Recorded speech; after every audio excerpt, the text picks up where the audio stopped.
how am I introducing you from Automation Station? I would say Holly Langley, founder of, or whatever, founder of Restack and Automation Station. You just introduced yourself. There we go. So we've already started. Got away with that, didn't I? I like what you did there. Yeah. Smooth. So, welcome to the podcast. Thank you for having me. It is. I live very locally, so it is a pleasure. It wasn't far, was it? No, it's a pleasure to finally have some meetings and get out the house something that's not going to take me across the world or across the other side of London. So thank you. Full disclosure to anyone watching and listening, we have been out for lunch. Yep. We had happy hour, so there's already been a couple of cocktails consumed and a beer. Not just you had the cocktails, I had the beer. So it's going to be a very jolly conversation. It's going to be jolly and exciting, and sun is shining as well. So welcome, thanks very much for coming on. We are going to talk about a subject that we've been basically talking about since you kind of got here, but very close to your heart, around tech stacks, automation, recruitment businesses, optimizing what they use as best they can, hopefully to make them more profitable, make them more successful as a business. And kind of before we started filming, you said like 20, like the average recruitment company has like maybe 20 pieces of tech. We started to list them, didn't we? Yeah, I think whenever I host training courses for people in recruitment operations, and one of the first questions I do when they come on is like, can you give me a number? How many pieces of tech do you have? They normally say 4, 5, maybe 6. And I go, great, brilliant. Right now, as an action, I'd like you to list them all. Go away, I'm going to give you 5 minutes, go through your emails, go through your phone book or your tech stack and literally list everything. And before you know it, they come back and go, we've got 20, we've got 25. I think the worst I saw was about 30. Because when you look at something like, let's just take LinkedIn as an example. You've got LinkedIn, and that's the LinkedIn main standard profile posting thing. You've then got LinkedIn Jobs. You've got LinkedIn Talent Insights that they've just rolled out across the majority of the recruiter platforms. And you've got LinkedIn Recruiter. That's 4 just within LinkedIn. And then you might have another product that is going to help you automate your messaging. So before you know it, you've got a hell of a lot more technology than what you think you do. And that is something that I'm seeing as a real problem across the industry right now, because there is just so much of everything across a variety of different businesses, and we don't necessarily need to streamline it. We need to use it better. And that's what we're talk about today, aren't we? Like how to start to optimize some of that tech that they're using. But it's really easy to see it all start to layer upon each other, and I think over the last few years, there's been a real explosion of recruitment technology that's available, and each one does a specific job. Yeah. And so you can have those 20 pieces, and presumably most of them are all independent and separate anyway. But once you've bought it and you've kind of listened to the fancy presentation about it and whatever it is, then you've got to then try and make it start to work for you and maintain all of those. And that's the tricky thing. And this is one of the key problems that I see, is if we take a standard piece of recruitment technology, I won't go into specifics, but you would normally have a demo with the CEO, maybe a demo with marketing, maybe a demo with ops. And you'll need to get their buy-in. You'll need to get their sign-off. Great. But then you go through the implementation process, and those people are still involved in it. And then right at the last minute, we go, right, recruitment consultants, you've now got a new product, and this is going to change your life. It's going to give you 100 more jobs. It's going to make you invincible on this or blah, blah, blah, blah. But then we train them and we give them a 45-minute training session, or worse, a 2-hour training session, and then we expect them to know it all. And then leave them forever. Yeah, and that's it. And then we go in and or the ops CEO, whoever, maybe even the product will be like, well, that's done now. We've moved on. The team know how to use it. Just as an example, I was on site with a client last week who uses a product, and this specific product has a extension in Google Chrome. And it's really good. It's a great product. And I was doing some training on it.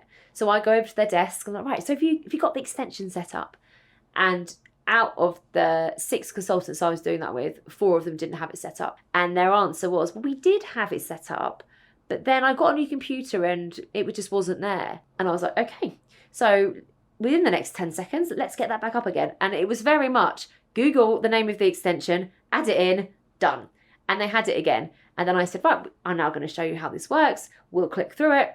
Here it is. This is the benefits you can get. Wow, that's brilliant. I've forgotten how valuable it was. And that step and that implementation and kind of, I suppose, the training and the logic behind that had just been gone since the product got implemented, and it was just kind of in limbo land and it wasn't really being actioned.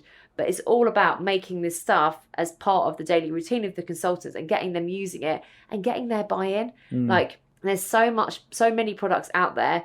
The training needs to be there from day one and then continuously after, so they are forever using the product in the way it should be used. Otherwise, as a recruitment agency leader, you're not going to get the results if the products aren't used. Because it's really easy to assume that when you've delivered an onboarding session or a training session, it's really easy to assume that everyone that is listening to it has taken it all in and learnt it all. And one of the things that we've had with Wave Tracker, in fact, is that it's now quite a complex piece of kit. And so what is day-to-day natural stuff for us is some of that is not, the users don't take it in because they're thinking about something else, or they're trying to learn something else. How often do we learn something whereby someone tells us once and then we've got it straight away and we can remember how it's done? And so I think it's easy to fall into that trap of just showing someone once and then assuming that will now make up part of their day-to-day routine and they'll do it every single day and remember how it's done. And not just that, like every recruitment consultant normally would have a different market. So the way you might use that tech in different markets will vary. If we've got people who are doing just BD and just candidate development, then the way they use the systems will be very different. I was on site with a client and they were implementing a lovely new piece of technology that could be used for BD and candidate stuff. And they said, well, we can do one training session for everybody. And I said, I'm sorry, I'm going to have to stop you there. That's not okay. We need two. We need business development. We need candidate. Because otherwise, the minute you start talking candidate stuff to the business development team on their training, they're going to zone out. Yeah. And vice versa. We need to make sure the training is as niche as we possibly can to those individuals and to their markets, so we get their buy-in for it, because this is new to them and we forget that, and it needs to be, we need to hold their hand throughout this process, and we need to make sure that the recruitment consultants are on board with it and it is working for them, most importantly. Otherwise, they're just not going to use it. Yeah. And if you get them using it consistently and the way it's supposed to be used, then you've created advocates within those people as well. I think that's something that's a trick that's missed, isn't it? It's almost like a kind of train them and leave them, but actually they're not using it properly. So therefore, there is a danger that 6 months down the line or 3 months down the line, they go, it's rubbish. Yeah. I don't know, why are we even paying for this? In your example of the Chrome extension, someone's paying for 6 licenses and there's only 2 of them being in there. That thing's getting cancelled, at the next quarterly or financial review. It's like, why are we paying for this? Right, who's got this? And if no one's, well, clearly they don't need it. So cancel it off. Yeah, one of the things I advocate my clients do, which is a tip I took away from someone else, was to basically do like net promoter scoring and all their tech. So every quarter, they send a survey to the team, basically rating all of the tech in their business 1 to 10, and then if they want to add any comments, so they can then see that this stuff is performing well. That probably means it's bringing in quite a lot of revenue or lead generation for the business, and all of this stuff that is probably like 4 or less probably isn't being used. So there's a real training need to either cut back on it or identify ways that we can get more results from it. And since we've started doing that, like, it's really interesting to see the results from the team and where they think they're at with it. But what I always find interesting is there'll be certain things they always say are a 9 or a 10. Normally the CRM, normally LinkedIn, but actually when you look into that, there's still so many features that aren't being used. Yeah. But it's good to know that those probably fairly 2 important bits of tech that it is really, really positive about them. But it's the other end of the spectrum that's very interesting as well. What bits of tech do you think, and the CRM will be one, but what bits of tech do you think your kind of startup recruitment company needs? So I've been doing some advisory work for a few startups recently. And what I say to them is that, as you know, 1,000,001 things you can buy, but just to start with, keep it simple. And for me, there's bare bones 3 things you need. CRM. Now, within that, if you're a one-person startup, you probably don't need to delve too much into the analytics, but in 3 months' time, 4 months' time, that will be incredibly helpful, and it will get you off to a good start. So if you've got a CRM that's got analytics, maybe it's got automation within it as well, that would be really beneficial. I'm doing a long-term project with a client at the moment. They've just set up, and we have built their entire CRM based on automation. So we've got engagements and surveys and like lead generation automatically going out. And currently they're filling 100% of their jobs because of that automation that we've put in place. So if you've got a CRM that's got those sort of automation analytics in it, no matter which one that is, that's really helpful. Number 2, candidates. You need to find your candidates from somewhere, whether that is going to be LinkedIn or a job board or whatever means you need to find where your candidates are. If you're doing like construction work, your candidates may not be on LinkedIn. So one of the most crucial things you need to do in that startup process is, where are your candidates? Find that. And then for me, the 3rd thing is going to be communications. Now, you can communicate these days on email, WhatsApp, phone, text. Try and get one system that does as much as you can. What I often see, and I try to avoid, is you've got a phone number, you've got a WhatsApp number, you've got a texting system. Try and get one number and one place to have all of that communications in one place. And for me, that's the 3 things that you need. You're probably all sitting there going, Holly, you haven't mentioned anything to lead generation or clients. But for me, that's something 9 times out of 10 you can do for free on LinkedIn. If you go about now as a new business owner and connect with hiring managers in your market, you can get them as first 3 connections, and then you can message them there, find their emails or whatever you can use, which you may need as a 4th product to get access to that, and then start communicating with them in that way. There's 1,000,001 things you can get, but for me, CRM, phone, somewhere to get candidates is going to be the most crucial start for what you're doing. And you can build it from there, can't you? Yeah. You can kind of just grow it as needed. Yeah, I have a dream. I was thinking about this the other day. I like to see, maybe this will happen in 5 years' time, 10 years' time. Part of what I'll be doing in my service will be for startup agencies, I build the tech for you. So you'll come in as a new startup and you'll get a CRM perfectly set up, perfect phone system, perfect candidate locations or whatever for your system, and all the automation's ready to go. And then I will just sort of pass that on to you and say, now it's down to you. And then I'll sort of coach them in the long and short term to build that up based upon building the perfect tech stack. So watch this space. Yeah, that's coming. That's maybe. I think one of the things that always surprises me with recruitment businesses is just how different they're all set up. Oh yeah. We have with Wave Tracker, it follows a sort of universal process, but the number of clients that will say, no, we don't do it like that. We'll do this, and we'll every candidate comes here and this goes here and this goes there.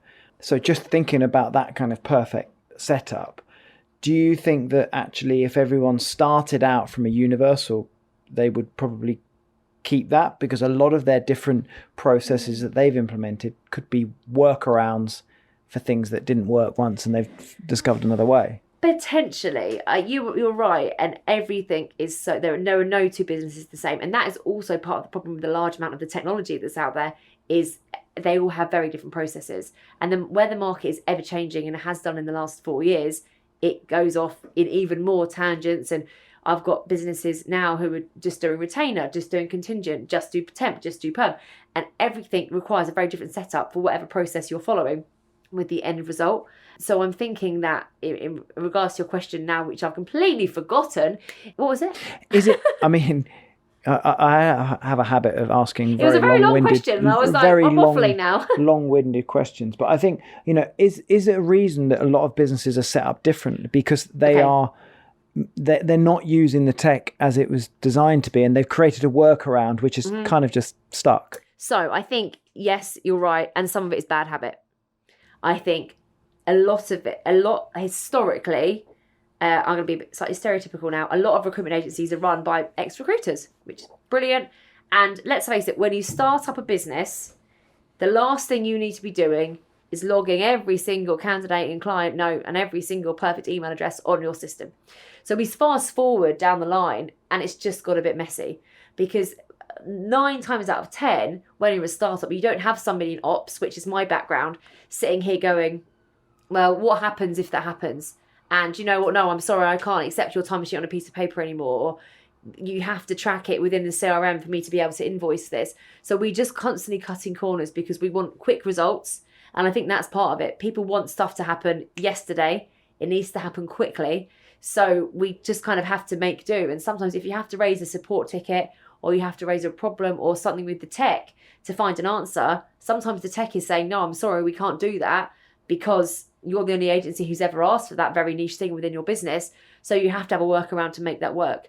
So there's a lot of, I think, bad processing or bad processes that happen because of workarounds have had to have been made, because either there's not the in-house resources, things need to be done too quickly, or the tech isn't quite there, because you can't create a product that's niche for every single client. Yeah. So and we need to remember that. And it's just, therefore, trying to work out, if you can't do plan A, what is the best possible plan B? And sometimes that happens with clients. And I find it sometimes quite embarrassing. Like somebody will say, right, we've got a situation at the moment where out of 120,000 candidates, only 40,000 have got countries. And my clients work in 3 different countries.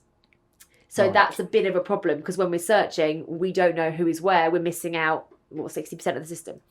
And I said to them, right, okay, well, let me see what I can do. So I'm clicking around. Great. I got a list of everybody who had a +49 number for Germany. Great, that solves that problem. Oh no, we can't do a mass update. I couldn't mass update those 200 people. So I was like, okay, I can do this, but it's going to be manual. Okay, or we can do a bulk download. We can do that manually, upload that back up again. Or maybe you've got these people on your system and they shouldn't be there. So it's just trying to understand the different potential solutions to the problems that you have, and what in the long term and short term is going to give you the best results for your business. Do you think the biggest problem or challenge then is those corners that get cut? You know, you said about fast forwarding things, cutting corners.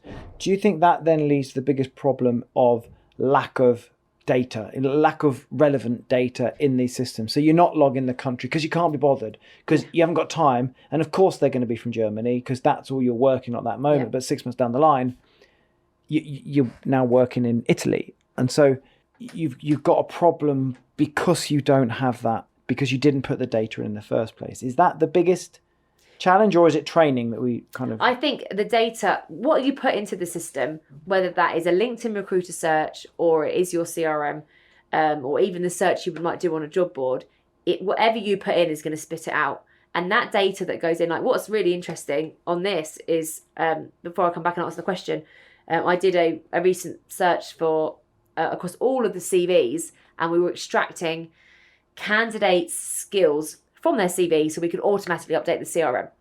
And what was amazing is there was, out of I think 400 or 500 candidates, there were still 50 that did not appear and not have any skills, because their CVs did not have the right keywords in that matched my client's responsibilities and what they were looking for. So I'm not quite sure how they've ended up on the system when those skills and that aren't there. And the way that recruitment is going is we're becoming more and more data centric. Mm-hmm. It's very rare that you have 10 dream candidates in mind for this very niche role that you have. It is going to be, we need to go and search for them. And 9 times out of 10, the search is never good enough. I very rarely will see a consultant say, yeah, Holly, I've done a perfect search. I've got 1 million candidates. No, that'll be far too many. 500 perfect candidates who all just happen to be available now. Yeah. And it again, the data's just not right. And I get it. Like, I have a CRM for my system, and spoiler alert, it's not perfect, but it's okay. And I make sure the stuff I put in there, the key stuff, is mandatory. And I have no doubt in 5 years' time, I'm really going to regret not adding certain things onto it, but I've got the main gist of it. But what I see on the system is stuff isn't mandatory. So, but equally, there's stuff on there that you don't need. nearly every week I see a new system, and on it is a client's fax number. Yeah. I'm Very me if I'm wrong. important. Fax number is very important. Well, you say that. I found out, I was moaning to my husband about this, and he works in a very different industry. He's in the railway industry, and he's like, we actually got rid of our fax machine last month. And I was like, are you serious? It's 2024. He's like, yeah, we don't use it. And I was like, fine. That's a sign. That makes me feel better. Let's remove the fax number. I saw it again this morning. Fax number. Yeah. I don't understand why CRM is still putting out fax numbers in there. So that doesn't need to be on there. So on the flip side of your question, data is not being put in properly because the recruitment consultants don't necessarily have the time or capacity to put stuff on. Or potentially, if you're parsing the data on or you're bringing it in from a third party, it can bypass the mandatory fields. But on the flip side, it's asking you for the candidate's middle name. Yeah. And very rarely would we have that information. So part of the work that I do, and normally the first thing I do if I go and look into a new CRM, is I will spend a good 2 to 3 days looking at it and going, oh, excuse me, do you use sir or miss or Mrs.? And most of the time they say no, but interestingly, people like, for example, my client in Germany, that field is really important because they address people Herr or Frau Langley or whatever it is. So I go through and I do a complete audit and say, do you know you have a fax number on that? No, let's remove it. Just out of interest, did you know that out of your 25,000 candidates, only 5 of them are actually available to work right now? Oh no, I didn't know that. Right, so the solution is we use automation to update them automatically once someone's passed through from a job or interviewing or whatever, but where possible, to support the data in the CRM, automatic updating of it, whether you're asking the candidates to do that or third parties are enriching it for you, is the way forward, because otherwise once you stick something on a CRM, it's dead. And I get emails. Before I was in the recruitment industry, I worked in a very different industry. I still get emails from the recruiter that I used when I was 17. I'm now 33. So they're still emailing me at jobs that are completely irrelevant. And from what I really should unsubscribe. It's probably a GDPR issue, but I actually now I find it quite interesting because I'm like, wow, you're still emailing me after all this time. Like, I'm really grateful. And one day they'll stop. Maybe one day they'll call me and I'm going to say, oh, thank you very much. But I have not been in the industry for however many years. But I find it interesting on the flip side to see what comes through still. Yeah, it's almost like maybe where your career could have been. Yeah, thankfully not. This is much more suited for what I do. It's, one of the things about the fields is being relevant, I think is really interesting as well from almost like a psychological point of view. We did an exercise recently where we looked at our CRM and the data we're collecting, and we were, sort of like the fax number and the middle name stuff. There were so many boxes and things to fill in where it's irrelevant information. And I think if you're a consultant looking at that, you see a system with all these things to fill in and you're instantly anti filling in anything. Whereas if you've got 4 fields to fill in, that's a much easier thing on the eye to go, okay, I can fill those in. But if you've got 40, but only 4 are the ones that you really want, those 4 that you really want are probably not going to get filled in because it just looks like hard work before you even start. Yeah. And this is the thing, like if we go forward 12 months, maybe 3 years, AI is going to be a crucial part of all of our lives, especially in recruitment and candidate sourcing and BD. If this stuff isn't coded up properly now, then AI is not going to work. That's it. Unless there's another product that's going to sort of bypass all of the coding, which I don't think it will. AI needs to rely on the data it has.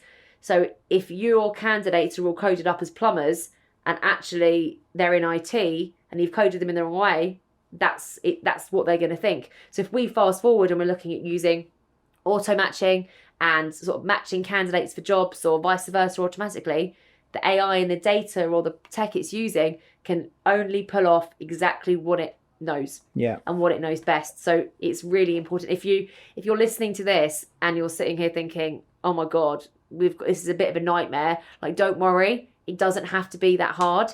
Like, if you've got 50,000 candidates on your system, you're not going to be able to update those overnight. There are products out there that can do this automatically for you, but in this example, the most crucial candidates who you probably need to update are the ones you've added most recently, because they are the ones who are live and you've got all their details. So make sure they are coded properly. So if you need to break that down further, out of those 50,000 candidates, do the ones you've added in the last 6 months. make sure they're okay, and then keep going back and back and back. So if you're not doing it right, start doing it right now. Yeah, please.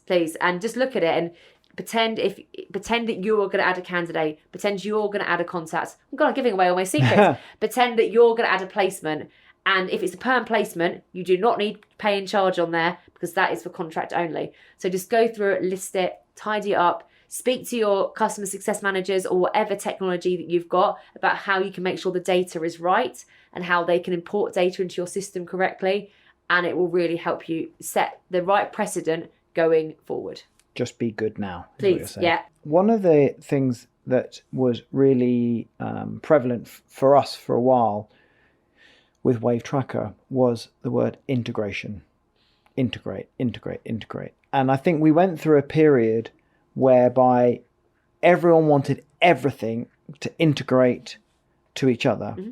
And it was only when we really started to drill down into that word integrate. What do you mean by integrate? What does it need to do? And a lot of the times, how we understood integration and how the client was talking about integration was very, very different, to the point where they just wanted to be able to have, be logged in and have 2 Chrome tabs open, and they can sit completely independent. But because they're on the same monitor, that's what they wanted. Yeah. That's not integration, but that was what they wanted. So I think there was a real buzzword for a while. Everything has to integrate with each other. Is that still the case? Does everything still need to talk to each other? And if so, where do you start with that? So it entirely depends what the product is.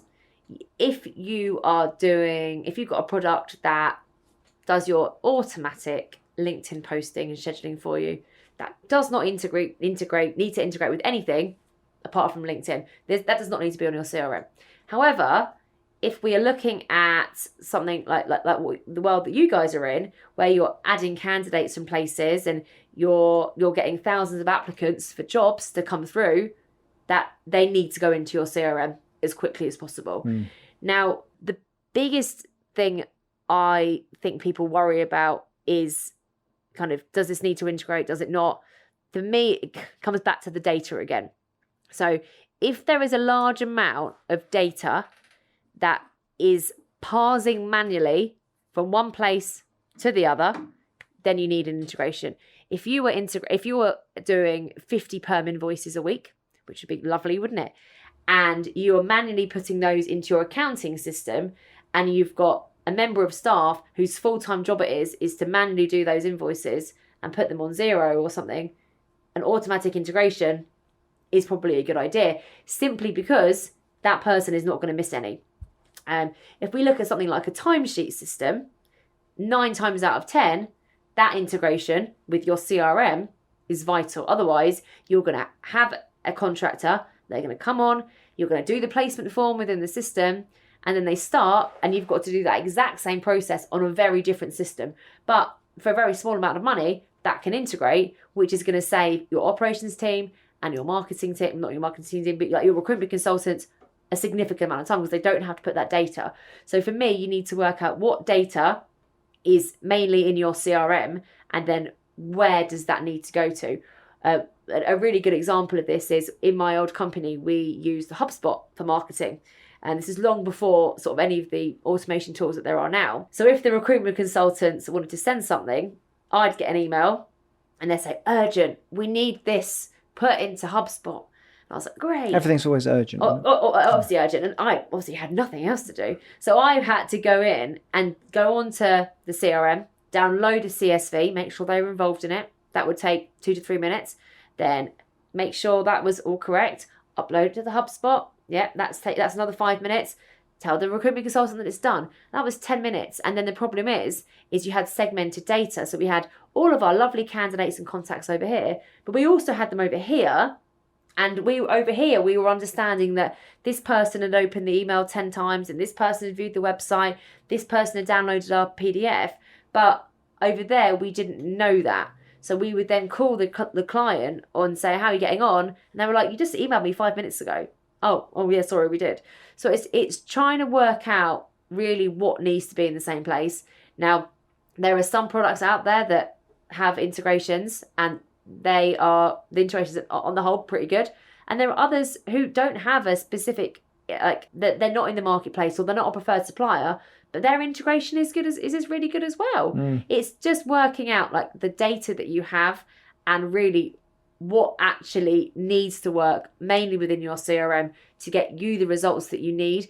If you're not sure and you're sitting here again thinking, oh my gosh, I'm passing loads of data, or I'm not quite sure if I need one thing I'd recommend is sit there and go, what's your process? So this happens, a placement gets made, so-and-so approves it, we create a draft invoice in Xero, we send it, we don't tell the CRM that we've sent it, and actually that's taking someone 20 minutes a week. But that's now, but in September we're going to have 25 contractors who we guaranteed to start, and that's all of a sudden going to take them 8 hours a week. So actually getting removing that manual stuff and making that automatic through an integration could be the way forward. So almost start with mapping out the process from start to finish and looking at which tech tools you're using for that, and then that should give you some idea of what needs to talk to each other, and then you can kind of go from there. But the main thing is, I like to talk about Google Chrome, and then my example of the extensions. The main thing is whatever you get, whether it integrates or not, it's used and it's used in the right way. And like that Chrome extension I was talking about, that was a classic example of a perfect integration. It works seamlessly with the CRM, but it still wasn't being used because it just been forgotten about. Yeah. So always make sure that usage and that continual, I suppose, training on it is there to make sure that stuff is always being used in the right way. So from integration to automation, kind of almost same question really. Again, a couple of years ago, automation was the buzzword. It felt like that. And of course, that's very much your area of expertise. What's the kind of the pros and the cons of automation? Where's automation used really well and where's it kind of not used so well? So for me, automation is all about, this is what I kind of say, is taking action with the right person, either a candidate or a contact, at the right time with the right message. If you can get those three things, then you're off to a really, really good start. So there's two parts of automation that I see it, and one is process. So this would be a job has been open for 8 weeks, close it. Now, that may seem really ridiculous and really simple, and yet I go into clients and on a daily basis I see jobs that have been open for 3 years. They may well be open for 3 years, you never know, I could be wrong, but on the whole that's not often the case. So that, coming back to the data, is there meaning that as a business you can make really good data decisions because you know exactly how many live jobs you've got.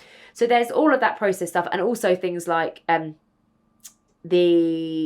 placement's been made, send this to this person to get approved. So there's a lot of back office processes that you don't have to worry about. I've been going through a process with a client who they have retainers. So a retainer will get placed on when the job is added, at the time of shortlist, at the time of offer, and at the time of placement. So obviously we know you'll always invoice at the time of placement, but there's 3 other stages here. So we've automated that. So when it's a retainer job, if there is a shortlist, the recruitment consultant gets notified to sort out the invoice. And then the same if there's an offer and the interview. So we're making sure that throughout that, there is no room for error. And we're taking the human, I suppose, actions out of it so that we can focus on other areas. We don't need to have a spreadsheet tracking all of these retainers and all these invoices and so. It's very much, this is what needs to happen. And then on the flip side of like the processes, you've got the candidate and the client engagement. And that could be something as simple as, if you've got a contractor, email them every week or text or WhatsApp and just say, hope it's going all right, how are you getting on? Like, I think there was a Bullhorn grid report that came out earlier this year, and it was something along the lines of contractors or candidates who are in process want to be spoken to like 1 to 2 times a week. So there's a lot of like, we don't need to speak to them every week. No, but actually that's what they want. And that will vary sector to sector. But you can use this and you can communicate with them and make sure that they are up to date with what is going on. You don't need to pick up the phone to them every week. But if we can just automate part of that process, so once every other week you just call them, or once every other week you send an automatic WhatsApp. So it's all about that engagement stuff. And then alongside of that, it's prompting you to speak to people, as I said, at the right time. If you've got a contact who you have not placed with for 2 years, but you did in the past, and then you've not spoken to them in the last year, you probably should pick up the phone to them because you've worked with them in the past. They've given you jobs and hopefully you've done a good job for them. So why don't you engage them either through emails or texts or prompts or calls or LinkedIn or whatever that may be to engage that relationship again? And it's all about calling the right people at the right time. And I suppose actually there's a third part to automation, which is the data. Like we can close the jobs automatically. We can send engagements and surveys to candidates that are saying, are you looking for work right now? Yes, update that is available field. Sorry, we haven't been in contact for the last 2 years. Do you have an updated CV? Now, not everyone is going to reply, but we sent that out and 10% of the candidates came back with a CV in literally 24 hours. And that was resources that was then within our CRM. We weren't having to pay for external partners because they were already within the CRM and they were then warm candidates. So it's all about engaging the product and the people who were already on your system. Use them first. And the way that we were talking just before on the way back from lunch is that things like auto-match is coming into the system and matching candidates against these roles. And that's all automation. We forget all of that.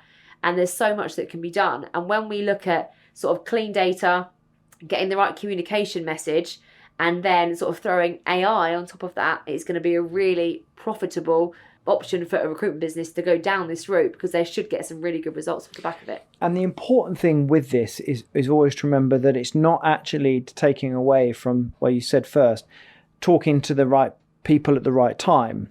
And I think maybe sometimes that's where it's lost a little bit, where it feels as though you don't need to now talk to those contractors because I'm sending them a message in an automatic WhatsApp every day or whatever what they actually want.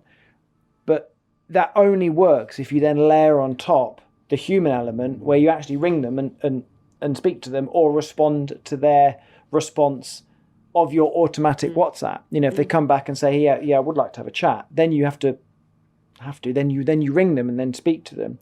And it cuts through a lot of the, if you've got 50,000 candidates, how are you going to know which ones you can't message them all. Yeah. And I think what's quite interesting is sort of, I think maybe a year or two ago, I would have sat here and said, yeah, just keep email automation is great. Like, keep going down that route.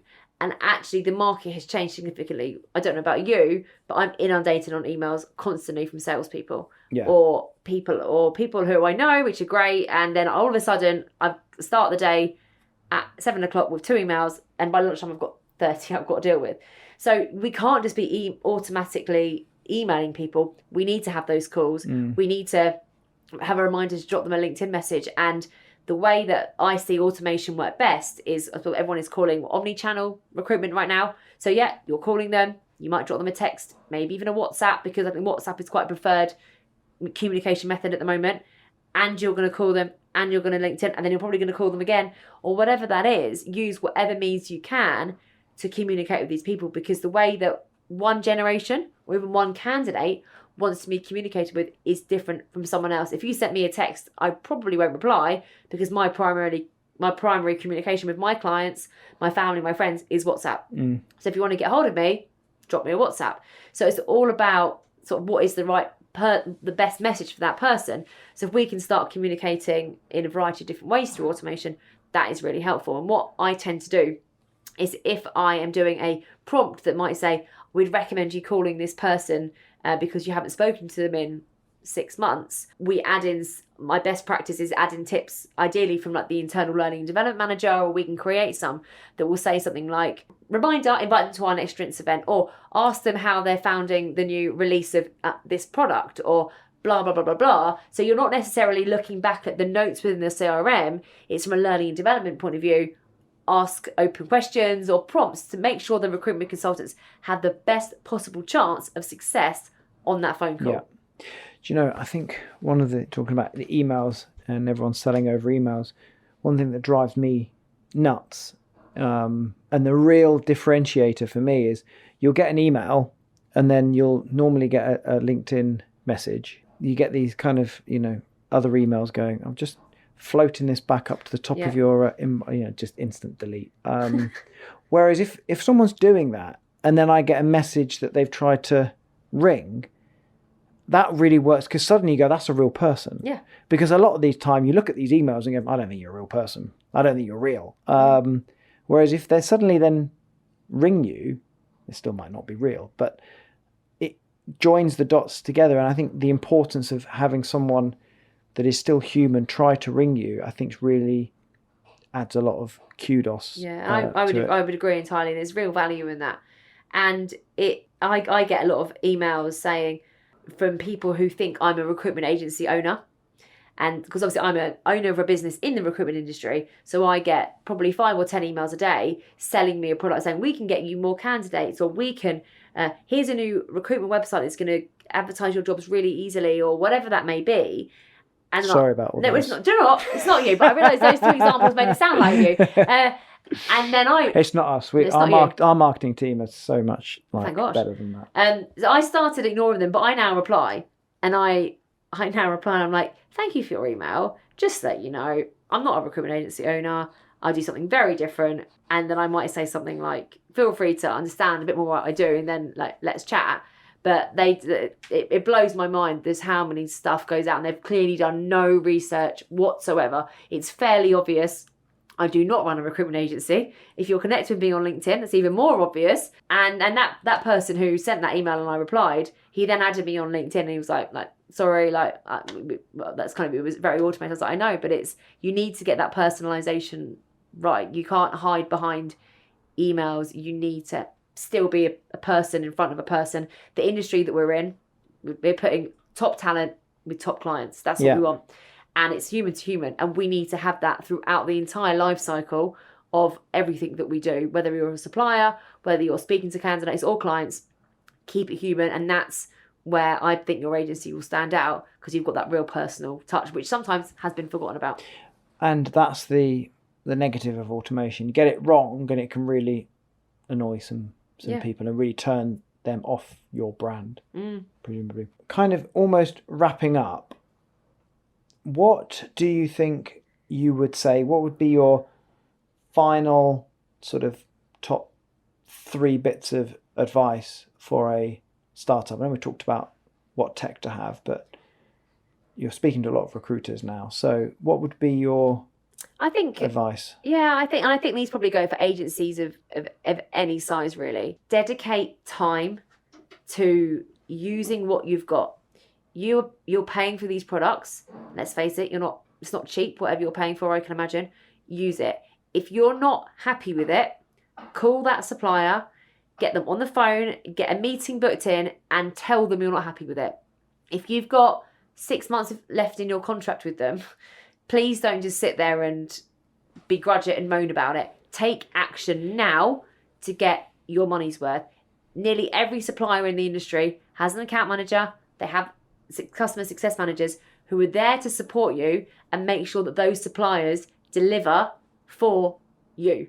That's number 1. Make sure that those relationships are there. Number 2 is make sure that you're using your tech and you're getting the basics right. This is really hard to do, because whether you're a one-person agency or there's 20 or 30 of you, nobody really has the time to look into a lot of this stuff.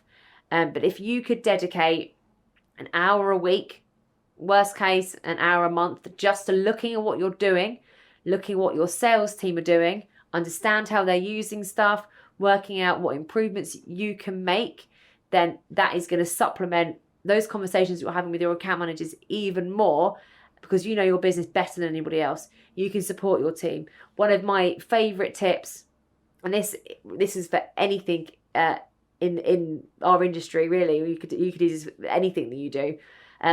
Get a whiteboard, or if you're all fully remote or anything, go and ask a Google survey, and just literally ask the question, what do you wish X did that it currently can't? So what do you wish the CRM could do that it currently can't? And you'll be amazed at the results. We normally get things like click to dial, find me candidates, find me better candidates. Someone said to me once, I would like to see whose CVs we've sent in the last 6 months. I could do that within 30 seconds. I was like, yeah, there it is there. So it's getting that feedback from the people who use this system day in, day out, because they, as an owner of an agency, the ops person, maybe marketing, you'll be using it very different to the recruitment consultants. So make sure you get their feedback, and that's how they're going to use it even more.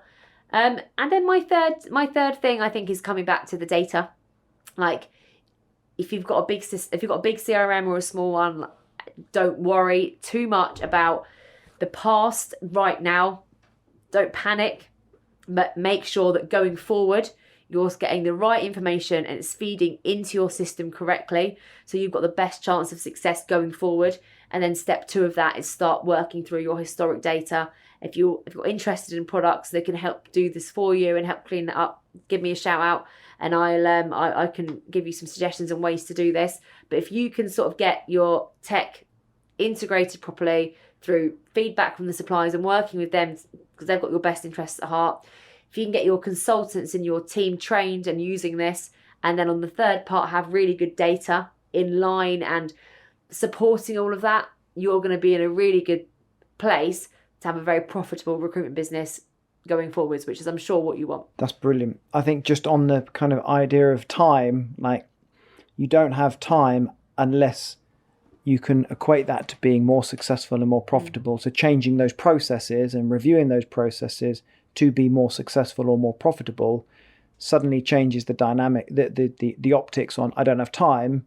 Well, actually, if this is going to equate to more success, I'll find the time and run those exercises. Yeah, and that was one of the biggest, I think, changes that I had in my career. I always liked the tech. I'm not a tech person. I came from an ops background, but that was really interesting. I was responsible for overseeing all of the tech within the business. And quite early on, I realised there was just a hell of a lot here. And I penciled out 3 hours in my diary every week, non-negotiable. I think Monday I looked at like the performance of the job boards and the tech and the candidates that were coming in. Tuesday we would look at the marketing and the automations, the emails that were going out. And then I think Friday afternoon, I always love doing this on a Friday afternoon, I delved into the CRM. So we had 3 hours a week to basically improve what was going on.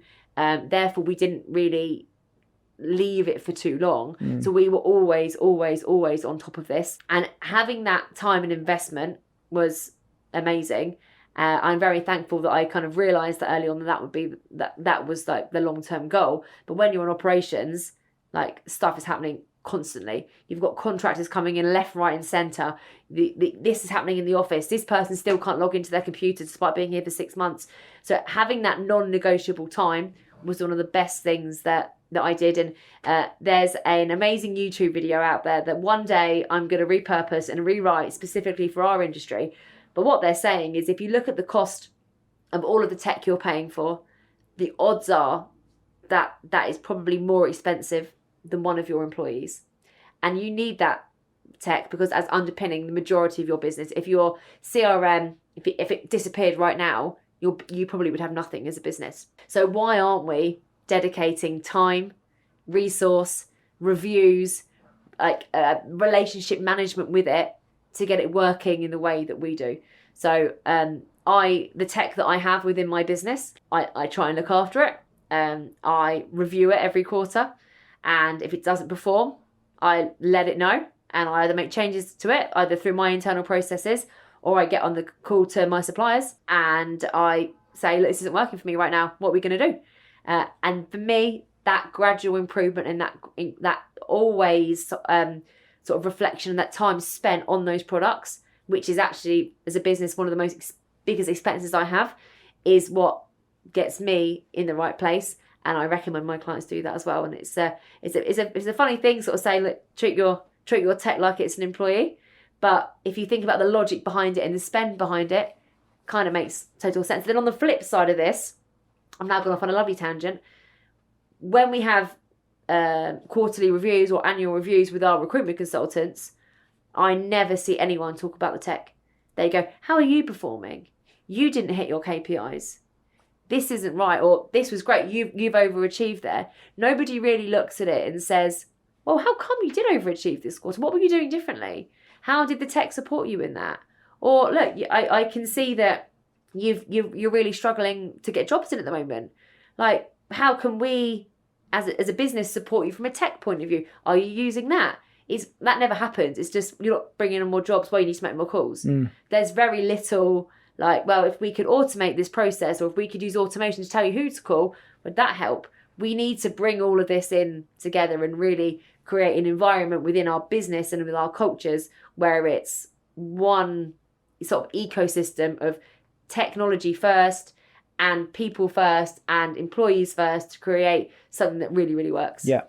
I think that treating the tech like an employee, I think is really, it's that you have to find that YouTube. I will send it over to you. I'm sure we can put it in the notes. We'll get it in or maybe I will quickly go and re-record it, pretend all along that I made the video from the start place. Yeah, and we'll cut it out. I fully believe that. And whenever I start with one of my consulting clients, I send them that video, and I hear them all watching, and they think, "Oh, well, she sent me this," and then at the end they're like, "I get it. I think that's really, really good. I think that's a great place to end on that note in terms of how to look after your tech, treat them like an employee. So, Holly, that's been brilliant. Hopefully, people watching have found that useful, and they've been scribbling away, making some notes and adjusting how they optimize their tech. So I think it was really, really, really good. Some real good stuff in there. So thanks very much for coming on. It's been good fun. I knew we wouldn't pause for a minute. I knew that. So yeah, super. Thank you very much for coming on. Well, thank you for inviting me. It's been a pleasure. Super dupe.